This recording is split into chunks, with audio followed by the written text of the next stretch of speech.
تبارك الذي نزل الفرقان على عبده ليكون للعالمين نذيرا.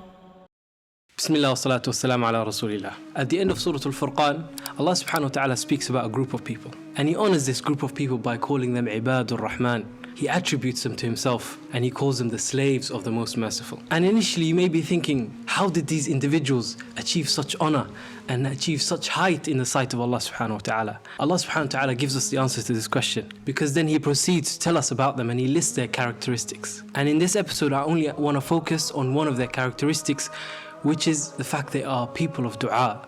They're constantly turning to Allah subhanahu wa ta'ala and asking Him for help. And in fact, Allah subhanahu wa ta'ala actually mentions two du'as that they make. And the first of these du'as is رَبَّنَا اصْرِفْ عَنَّا عَذَابَ جَهَنَّمْ إِنَّ عَذَابَهَا كَانَ غَرَامًا إِنَّهَا سَاءَتْ مُسْتَقَرًّا وَمُقَامًا. They say, our Lord, avert from us and protect us from the torment of hell. Verily, its torment is an inseparable, permanent punishment. It is an evil place of residence and it is an evil place to dwell.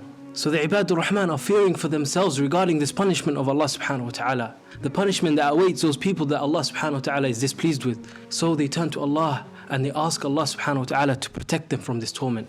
And we come to know at the very end of the surah that this is a dua that Allah subhanahu wa ta'ala accepted from them. And the question is here, they ask Allah subhanahu wa ta'ala to protect them from hellfire, but is that the only thing they get?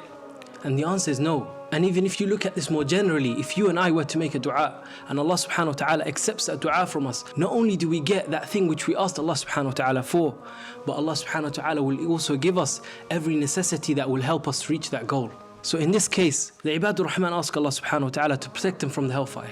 But along with that, they get guidance from Allah subhanahu wa ta'ala. So they do actions of the people of paradise rather than doing the actions of the people of the hellfire. And it also comes with the forgiveness and mercy of Allah subhanahu wa ta'ala. Because at the end of the day, we are all humans and humans will always slip up. So when they ask Allah subhanahu wa ta'ala to forgive them, Allah through His mercy accepts their forgiveness. So the Ibadur Rahman through this dua have sought protection for themselves. And through that they gained Allah subhanahu wa ta'ala's guidance. So what do they request from Allah subhanahu wa ta'ala after this? In their next dua they say, رَبَّنَا هَبْ لَنَا مِنْ أَزْوَاجِنَا وَذُرِّيَّاتِنَا قُرَّةَ أَعْيُنٍ. They say, our Lord, grant us from our wives and our offspring that which brings comfort to our eyes. And the question is, what is it that brings comfort to their eyes? It is none other than the obedience of Allah subhanahu wa ta'ala and striving to please Him.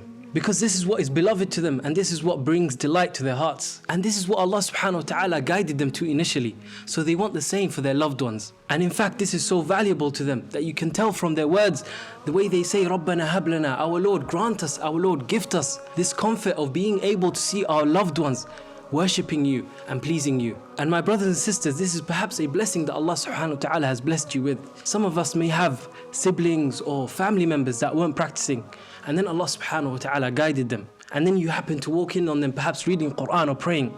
How much comfort does that bring to you? And this is only natural because Allah subhanahu wa ta'ala tells us in the Quran, يَا أَيُّهَا الَّذِينَ آمَنُوا قُوا أَنفُسَكُمْ وَأَهْلِكُمْ نَارًا.